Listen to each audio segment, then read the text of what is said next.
Bienvenue dans cette nouvelle vidéo. Aujourd'hui, on va parler de la domotique. On va utiliser le module ESP8266 pour réaliser un système domotique. Dans la vidéo précédente, on a vu comment on peut programmer le module Wi-Fi de telle sorte à ce qu'on peut réaliser un point d'accès. Cette vidéo-là est basée sur la configuration de module Wi-Fi en point d'accès. Si vous n'avez pas vu la vidéo précédente, je vous recommande vivement de la visionner.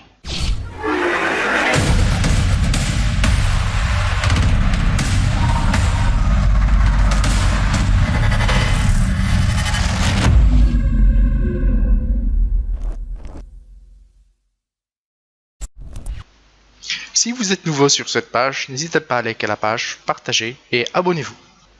La domotique, c'est l'ensemble des ressources matérielles et logicielles qui permettent de contrôler les équipements électriques dans un domicile.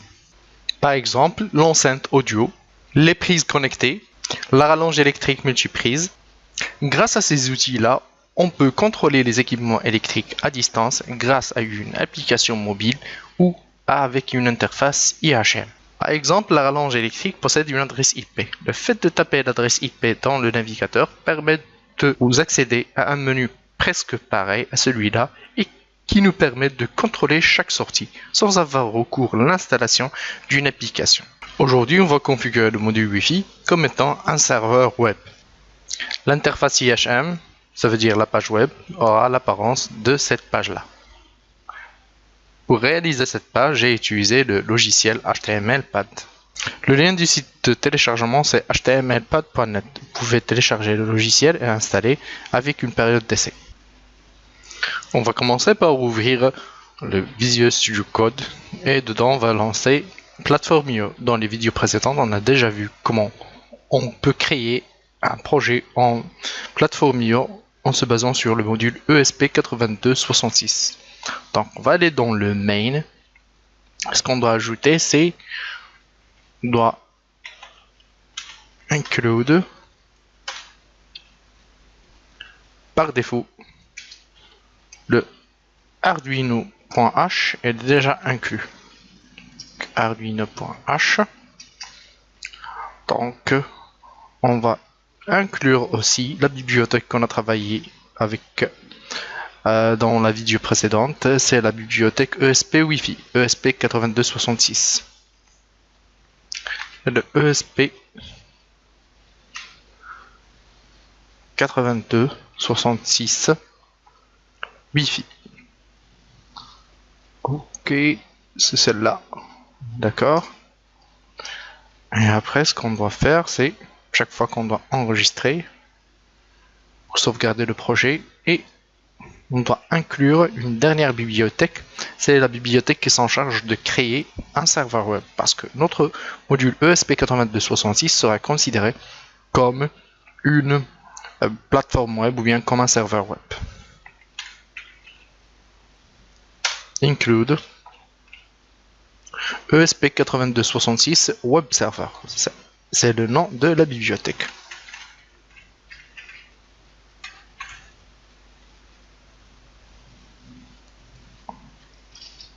On enregistre.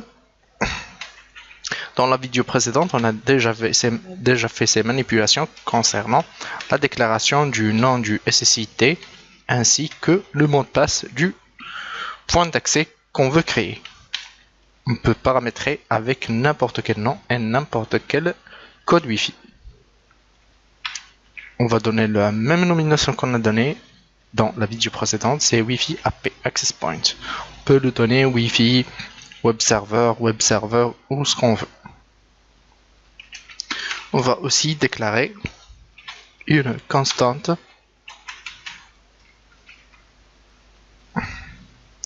j'ai oublié ici l'étoile et ici c'est l'étoile, ça veut dire l'ensemble des caractères.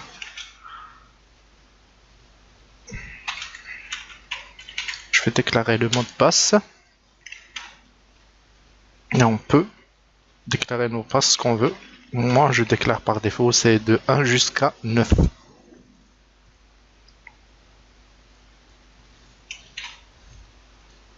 Il faut faire attention au point virgule.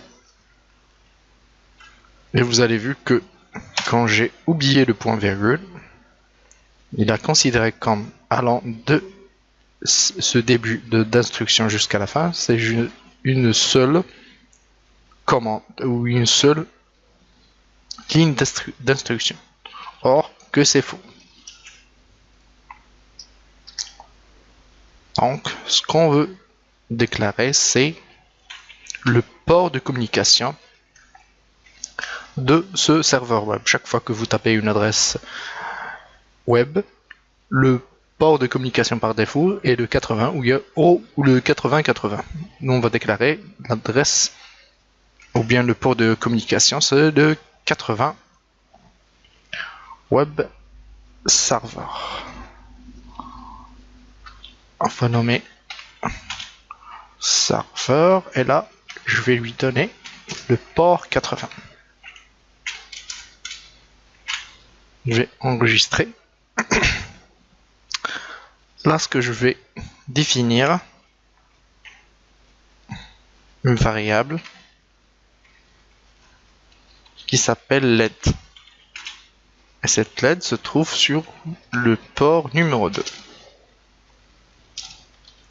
Et là,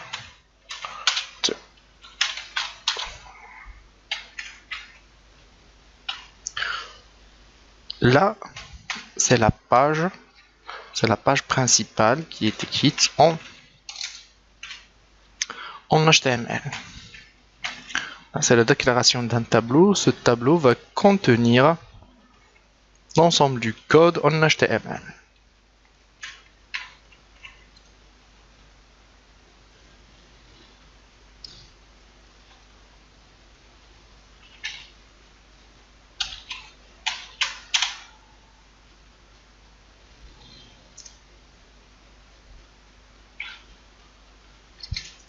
Là, c'est la procédure avec laquelle on peut déclarer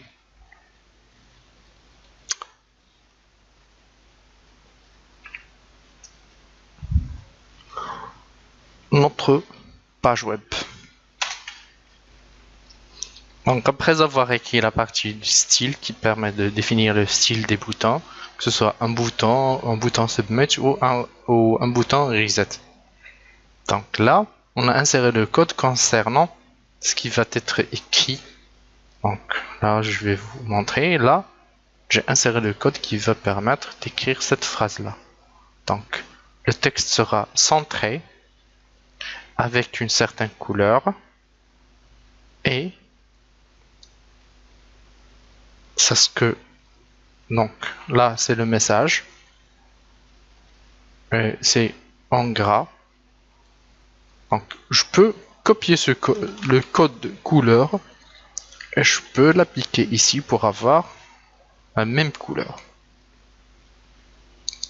Donc là, cette partie-là, donc après avoir cliqué sur ce bouton, qu'est-ce qui va y arriver? Le bouton va envoyer des données. Donc, et le module va récupérer ces données.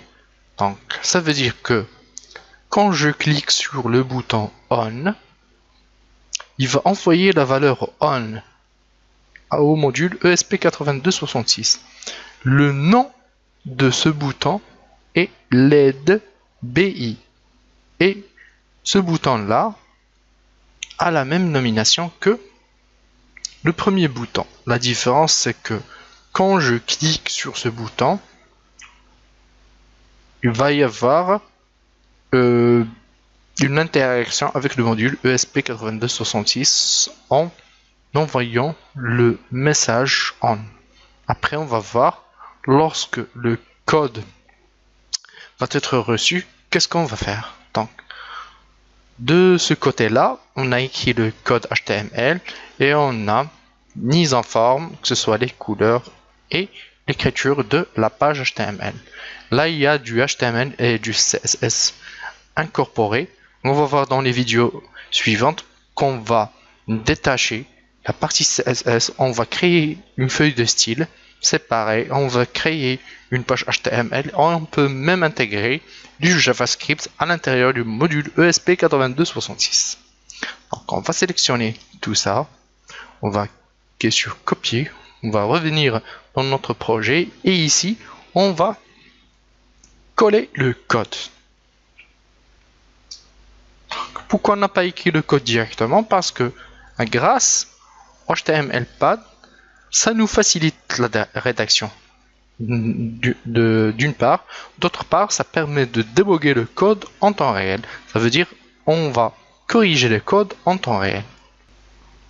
Pour résumer, on a vu comment on peut programmer le module ESP8266 comme étant un serveur web et un point d'accès à la fois, et on a vu aussi comment on peut insérer le code HTML à l'intérieur du module ESP8266 et en le combinant avec le C++.